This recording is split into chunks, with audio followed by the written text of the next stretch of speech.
So yan guys, so for today's video guys, so nag-deliver kami dito sa Calamba, Laguna ng brand new dental chair. So yan guys, ibababa na namin siya. So kailangan namin tanggalin yung kabilang side sa cuspidor side kasi hindi siya magkasya doon sa hagdan. Bali sa second floor pala to i-install. So masikip kasi yung hagdan, so hindi siya pwedeng iakyat ng buo. So pwede naman siya ng buhatin ng buo, kaso nga lang hindi siya maakyat kasi sobrang kitid ng hagdan. Kung sa ground floor lang sana, so kaya mabuhat ng buo yan. So yun, kinakalas na namin.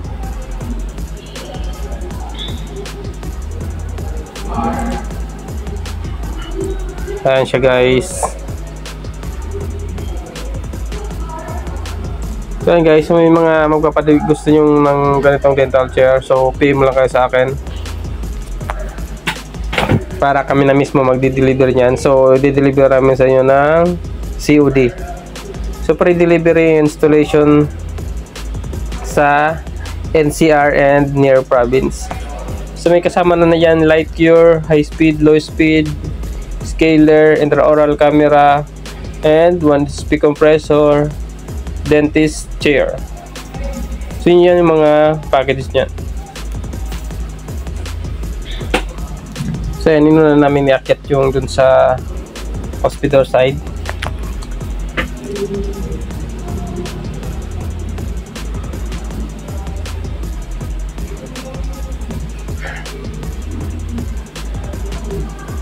So yan, bali dalawa pala tong dental chair. Yung isa nandun pa sa loob, yung brown.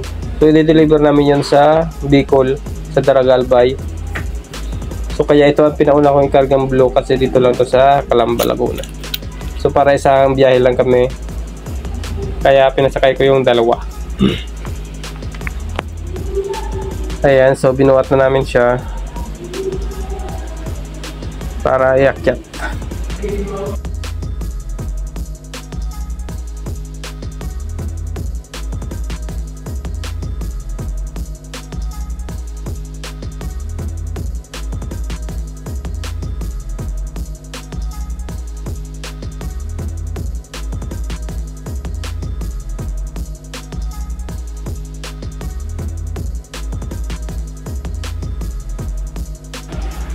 So yun guys, so nandito na kami sa second floor. So binubuo na namin yung chair and nilalagay na rin yung tinanggal kaninang sa cuspidor side, saka yung kailangan na i-connect yung wiring doon.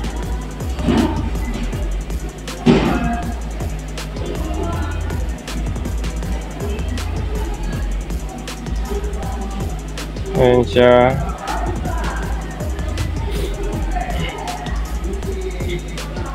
So yan, so tatanggalin na rin natin yung mga balot nito para mamaya pag nakabit na lahat, i-demo na lang namin. So yan, gumagana na, tumataas na siya.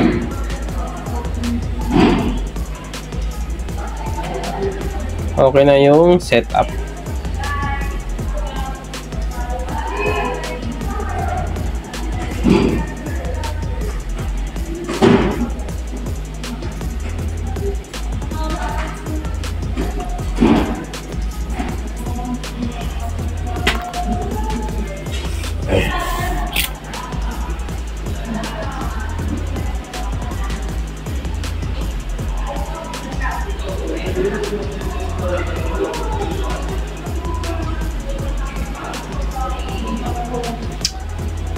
So ayun guys, so malapit na matapos yung installation natin at i-demo na lang.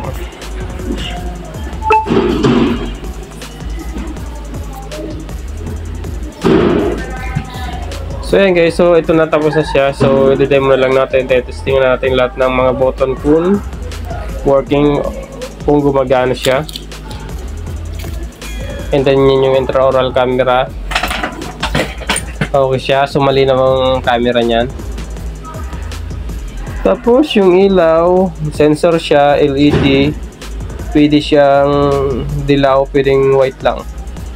And nalalakasan din yung ilaw niya. So dito naman may 3-way syringe, assistant tray, high back, color projector, and light cure. So yun yung light curing machine niya. So naka-built-in lahat yan, pati yung scaler. So ito naman yung cuspidor niya. So hindi pala namin na-testing yung water nito kasi wala pang supply ng tubig dito sa clinic. So hindi pa nila nalagay. Dito may kasama ng tissue holder and cup holder. So yun guys, ayan yung tayo ng dental chair. So maganda siya.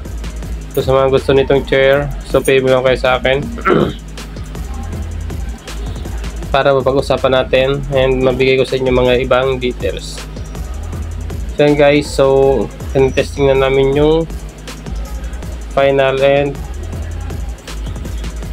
automatic positioning niya. So yun naman guys, thank you for watching and don't forget to like and share this video.